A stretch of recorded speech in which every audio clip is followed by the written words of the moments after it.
Hi, welcome to ಕಲ್ಕುಲಿ creation log.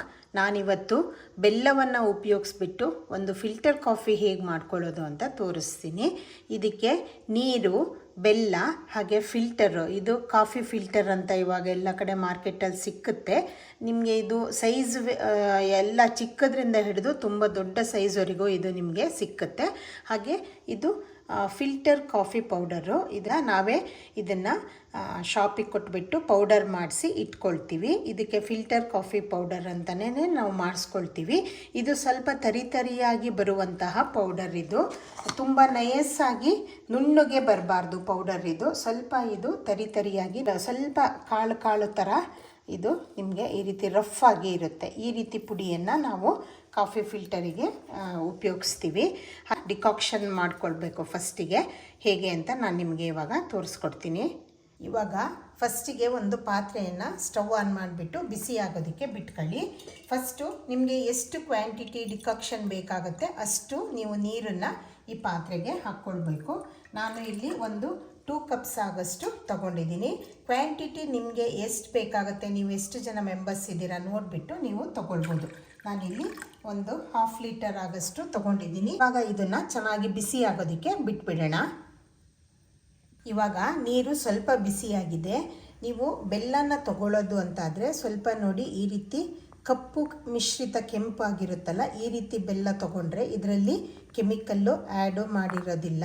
ನೀವು ಇದರಲ್ಲೇ ತುಂಬ ವೈಟ್ ಇಶ್ಯೂ ಬರುತ್ತೆ, ಹಾಗೆ ಆರೆಂಜ್ ಕಲರು ಬರುತ್ತೆ, ಅದಕ್ಕೆಲ್ಲ ಕೆಮಿಕಲ್ ಆ್ಯಡ್ ಆಗಿರುತ್ತೆ ಅಂತ ಹೇಳ್ತಾರೆ.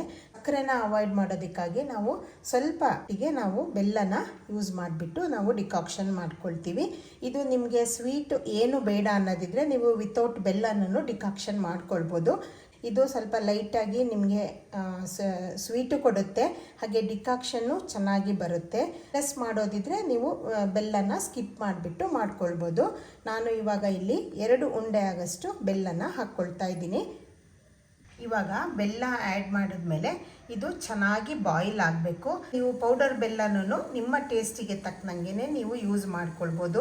ಹಾಗೆ ಜೋನಿ ಬೆಲ್ಲನೂ ಸಹ ಯೂಸ್ ಮಾಡ್ಕೊಳ್ಬೋದು. ಸಕ್ಕರೆ ಬೇಕು ಅನ್ನೋದಿದ್ರೆ ನೀವು ಹಾಲೆಲ್ಲ ಮಿಕ್ಸ್ ಮಾಡಿ ಆದಮೇಲೆ ನೀವು ಅದನ್ನು ಆ್ಯಡ್ ಮಾಡ್ಕೊಳ್ಬೋದು. ಈ ರೀತಿ ಡಿಕಾಕ್ಷನಿಗೆ ಸಕ್ಕರೆ ಯೂಸ್ ಮಾಡೋದಾದರೆ ನೀವು ಹಾಕ್ಕೊಳ್ಳೋದು ಬೇಡ. ಇವಾಗ ಇದು ಚೆನ್ನಾಗಿ ಬಾಯ್ಲ್ ಆಗಬೇಕು. ಇವಾಗ ನೋಡಿ, ಕಾಫಿ ಫಿಲ್ಟರು ಈ ರೀತಿಯಾಗಿ ಇರುತ್ತೆ. ಇದರಲ್ಲಿ ಚಿಕ್ಕದು ಬರುತ್ತೆ, ಹಾಗೆ ದೊಡ್ಡದನ್ನು ಸಹ ಬರುತ್ತೆ. ಇವಾಗ ನೋಡಿ, ಚಿಕ್ಕದು ಅಂದರೆ ಈ ಸೈಜಲ್ಲೂ ಸಿಕ್ಕುತ್ತೆ, ಇದಕ್ಕಿಂತ ಚಿಕ್ಕದಾಗಿರುವಂತಹದ್ದು ಸಹ ಸಿಕ್ಕುತ್ತೆ. ಹಾಗೆ ದೊಡ್ಡದು, ಇದಕ್ಕಿಂತ ದೊಡ್ಡದು, ನಿಮ್ಗೆ ಯಾವ ಸೈಜಲ್ಲಿ ಬೇಕಾದರೂ ಕಾಫಿ ಫಿಲ್ಟರು ಸಿಕ್ಕುತ್ತೆ. ಈ ದೊಡ್ಡ ಫಿಲ್ಟರು ಹೆಚ್ಚು ಕಮ್ಮಿ ಒಂದು 10ರಿಂದ 15 ಜನಕ್ಕಾಗಷ್ಟು ಡಿಕಾಕ್ಷನನ್ನು ಮಾಡ್ಕೊಳ್ಬೋದು ನೀವು ಒಂದ್ಸರಿಗೆ. ನೋಡಿ, ಇವಾಗ ನೋಡಿ, ಕಾಫಿ ಫಿಲ್ಟರು ಈ ರೀತಿಯಾಗಿ ಬಿಡಿ ಬಿಡಿಯಾಗಿ ಬರುತ್ತೆ. ಹಾಗೆ ಇದಕ್ಕೊಂದು ಕ್ಯಾಪ್ ಸಹ ಇರುತ್ತೆ. ಆಮೇಲೆ ಈ ರೀತಿ ಇದು ಫಿಲ್ಟರ್ ಪೌಡರ್ ಹಾಕಿದ್ಮೇಲೆ ಅದನ್ನು ಇಡೋದಿಕ್ಕೆ, ಅದ್ರ ಮೇಲೆ ಇಡೋದಿಕ್ಕೆ ಅಂತ ಹೇಳಿಬಿಟ್ಟು ಇವಾಗ ನೋಡಿ ಈ ರೀತಿ ನೀವು ಅಸೆಂಬಲ್ ಮಾಡ್ಕೊಳ್ಬೇಕು ಫಿಲ್ಟರನ್ನು. ಈಗ ಇದನ್ನು ಹಾಕೋದಕ್ಕಿಂತ ಮುಂಚೆನೇ ನಾವು ಇದಕ್ಕೆ ಪೌಡರ್ ಹಾಕ್ಕೊಳ್ಬೇಕಾಗತ್ತೆ, ಕಾಫಿ ಪೌಡರನ್ನು. ನಾನು ಅಲ್ಲಿ 2 ಕಪ್ಸ್ ನೀರು ತೊಗೊಂಡಿರೋದ್ರಿಂದ ನಾನಿಲ್ಲಿ ಒಂದು 10 ಟೀ ಸ್ಪೂನ್ ಆಗೋಷ್ಟು ನಾನು ಪೌಡರನ್ನು ಹಾಕ್ಕೊಳ್ತೀನಿ. ನಿಮಗೆ ಸ್ಟ್ರಾಂಗ್ ಜಾಸ್ತಿ ಬೇಕು ಅನ್ನೋದಿದ್ರೆ ನೀವು ಜಾಸ್ತಿ ಪುಡಿನೂ ಹಾಕ್ಕೊಳ್ಬೋದು. ನಾನು ಈ ರೀತಿಯಾಗಿ ನೋಡಿ ಇಷ್ಟಿಷ್ಟು ತೊಗೊಂಡು 10 ಸ್ಪೂನ್ ಆಗೋಷ್ಟು ನಾನು ಪೌಡರನ್ನು ಇದಕ್ಕೆ ಹಾಕ್ಕೊಳ್ತೀನಿ. ಕಾಫಿ ಪೌಡರನ್ನು ಈ ರೀತಿ ಹಾಕ್ಕೊಂಡಿದ್ದೀನಿ. ಹಾಕ್ಕೊಂಡ್ಬಿಟ್ಟು ಈ ಪ್ಲೇಟ್ ಇರುತ್ತಲ್ಲ, ಇದನ್ನು ಇದ್ರ ಮೇಲೆ ಈ ರೀತಿ ಪ್ಲೇಸ್ ಮಾಡ್ಕೊಳ್ಬೇಕು. ಇವಾಗ ನೋಡಿ, ಇದು ನಾವೇನು ನೀರು ಬಾಯ್ಲ್ ಆಗೋದಕ್ಕೆ ಇಟ್ಟಿದ್ವಲ್ಲ, ಇದು ಚೆನ್ನಾಗಿ ಬಾಯ್ಲ್ ಆಗ್ತಾ ಇದೆ. ಹಾಗೆ ಬೆಲ್ಲನೂ ಸಹ ಪೂರ್ತಿ ಕರಗಿದೆ. ಇವಾಗ ನಾವು ಪೌಡರ್ ಹಾಕ್ಕೊಂಡಿರೋದಕ್ಕೆ ಇದನ್ನು ಹಾಕ್ಕೊಳ್ಳೋಣ. ಇವಾಗ ನಾವು ಏನು ಬೆಲ್ಲದ ನೀರನ್ನು ಬಾಯ್ಲ್ ಮಾಡಿ ಇಟ್ಕೊಂಡಿದ್ದೀವಲ್ಲ, ಇದಕ್ಕೆ ಹಾಕ್ಕೊಳ್ಳೋಣ. ಈ ರೀತಿಯಾಗಿ ಫುಲ್ಲು ಹಾಕ್ಕೊಳ್ಬೇಕು. ಹಾಕ್ಕೊಂಬಿಟ್ಟು ಇದ್ರದ್ದು ಲಿಡ್ಡನ್ನು ಕವರ್ ಮಾಡಿಬಿಡಬೇಕು. ಕ್ಲೀನಾಗಿ ಟೈಟಾಗಿ ಲಿಡ್ ಕವರ್ ಮಾಡಿಬಿಟ್ಟು ನೀವು ಇದನ್ನು ಒಂದು 5 ನಿಮಿಷ ಬಿಡಬೇಕಾಗತ್ತೆ. ಅದು ಫಿಲ್ಟ್ರ್ ಆಗೋದು ನಿಮಗೆ ಗೊತ್ತಾಗುತ್ತೆ, ಡ್ರಾಪ್ ಆಗಿ ಕೆಳಗಡೆ ಬೀಳುತ್ತೆ ಅದು. ಅದಕ್ಕೆ ನಾವು ಒಂದು 5 ನಿಮಿಷ ಬಿಡೋಣ. ಇವಾಗ ನೋಡಿ, ಚೆಕ್ ಮಾಡೋಣ ಎಲ್ಲ ಡಿಕಾಕ್ಷನ್ ಇಳಿದಿದೆಯಾ ಅಂತ ಹೇಳಿಬಿಟ್ಟು. ಈ ರೀತಿ ನೀವು ಓಪನ್ ಮಾಡಿದ್ರೆ ನೋಡಿ, ಇದು ಫುಲ್ಲೆಲ್ಲ ಇಳ್ಕೊಂಡಿದೆ ಡಿಕಾಕ್ಷನ್ನು. ಇವಾಗ ಇದನ್ನು ರಿಮೂವ್ ಮಾಡ್ಕೊಳ್ಳೋಣ. ಇವಾಗ ನೋಡಿ ಡಿಕಾಕ್ಷನ್ ಎಲ್ಲ ಇಲ್ಲಿ ಕಲೆಕ್ಟಾಗಿ ನಿಂತ್ಕೊಂಡಿದೆ. ಇವಾಗ ಇದು ಸ್ಟ್ರಾಂಗ್ ಆಗಿ ಬಂದಿದೆ. ಇದನ್ನು ನಾವು ಇನ್ನೊಂದು ಪಾತ್ರೆಗೆ ಟ್ರಾನ್ಸ್ಫರ್ ಮಾಡ್ಕೊಳ್ಳೋಣ. ಇದು ಇವಾಗ ಬಿಸಿ ಬಿಸಿ ಆಗಿದೆಯಲ್ಲ, ಈಗ ನೀವು ಹೀಗೇನೇನು ಬ್ಲ್ಯಾಕ್ ಕಾಫಿನೂ ಕುಡಿಡ್ಬೋದು. ಇಲ್ಲ ಅಂದರೆ ನಾರ್ಮಲ್ಲಾಗಿ ನಾವು ಏನು ಹಾಲು ಆ್ಯಡ್ ಮಾಡಿಕೊಂಡು ರೆಗ್ಯುಲರ್ ಕಾಫಿ ಏನು ಕುಡಿತೀವಲ್ಲ ಅದನ್ನು ಸಹ ಮಾಡ್ಕೊಳ್ಬೋದು. ಇವಾಗ ಹಾಲನ್ನು ಆ್ಯಡ್ ಮಾಡಿಬಿಟ್ಟು ಕಾಫಿ ರೆಡಿ ಮಾಡ್ಕೊಳ್ಳೋಣ. ಪಾತ್ರೆನ ಸ್ಟವ್ ಆನ್ ಮಾಡಿಬಿಟ್ಟು ಬಿಸಿ ಆಗೋದಕ್ಕೆ ಇಟ್ಕೊಂಡಿದ್ದೀನಿ.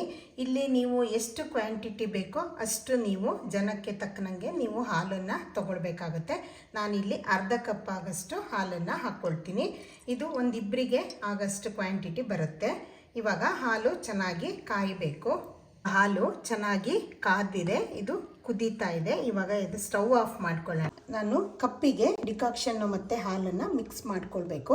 ಈಗ ಈ ಬಿಸಿಯಾಗಿರುವಂತಹ ಡಿಕಾಕ್ಷನನ್ನು ನನಗೆ ಎಷ್ಟು ಬೇಕೋ ಅಷ್ಟು ಸ್ಟ್ರಾಂಗ್ ಆಗಿ ನಾನು ಹಾಕ್ಕೊಳ್ತಾ ಇದ್ದೀನಿ.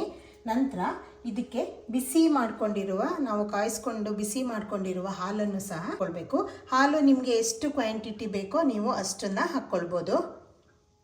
ಈ ರೀತಿ ಹಾಲು ನಿಮಗೆ ಸ್ಟ್ರಾಂಗ್ ಜಾಸ್ತಿ ಬೇಕು ಅನ್ನೋದಿದ್ದರೆ ನೀವು ಜಾಸ್ತಿ ಡಿಕಾಕ್ಷನನ್ನು ಹಾಕ್ಕೊಳ್ಬೋದು. ಇವಾಗ ಇದು ಕಾಫಿ ರೆಡಿಯಾಗಿದೆ. ಇವಾಗ ಇದನ್ನು ಚೆನ್ನಾಗಿ ಮಿಕ್ಸ್ ಮಾಡಿಕೊಂಡ್ರೆ ಕಾಫಿ ರೆಡಿಯಾಗಿದೆ. ನೀವು ಸ್ವೀಟ್ ಬೇಕು ಅಂದ್ರೂ ಆ್ಯಡ್ ಮಾಡ್ಕೊಳ್ಬೋದು. ಇಲ್ಲ ಅಂದರೆ ನೀವು ಹೀಗೇನೇನು ಇದನ್ನು ಯೂಸ್ ಮಾಡ್ಬೋದು. ಇವಾಗ ಬಿಸಿ ಬಿಸಿಯಾದ ಕಾಫಿ ಜೊತೆಗೆ ಖಾರವಾಗಿರುವಂತಹ ಚಿಪ್ಸು ನಿಮ್ಮ ಸಂಜೆ ಟೈಮ್ಗೆ ಒಂದು ಒಳ್ಳೆಯ ರಿಲ್ಯಾಕ್ಸಿಂಗ್ ಫಿಲ್ಟರ್ ಕಾಫಿ. ನಾನು ಹಾಕುವಂಥ ಎಲ್ಲ ರೆಸಿಪಿಗಳು ನಿಮಗೆ ಇಷ್ಟ ಆಗುತ್ತೆ ಅಂತ ಭಾವಿಸ್ತೀನಿ. ನನ್ನ ಕಲ್ಕುಲಿ ಕ್ರಿಯೇಷನ್ ಲಾಗ್ ಚಾನಲ್ ಏನಿದೆ ಅದನ್ನು ಸಬ್ಸ್ಕ್ರೈಬ್ ಮಾಡಿ, ಲೈಕ್, ಶೇರ್ ಆ್ಯಂಡ್ ಕಮೆಂಟ್ ಮಾಡಿ. ಹಾಗೆ ನನ್ನ ಇನ್ಸ್ಟಾಗ್ರಾಮ್ ಪೇಜನ್ನು ಸಹ ಫಾಲೋ ಮಾಡಿ. ಈಸಿಯಾಗಿ ತುಂಬ ಸುಲಭವಾಗಿ ನಾವು ಫಿಲ್ಟರ್ ಕಾಫಿನ ಮಾಡಿಕೊಂಡು ಕುಡಿಬೋದು. ಹೇಗನ್ನಿಸ್ತು ಅಂತ ನನಗೆ ಕಮೆಂಟ್ ಮಾಡಿ. Thank you.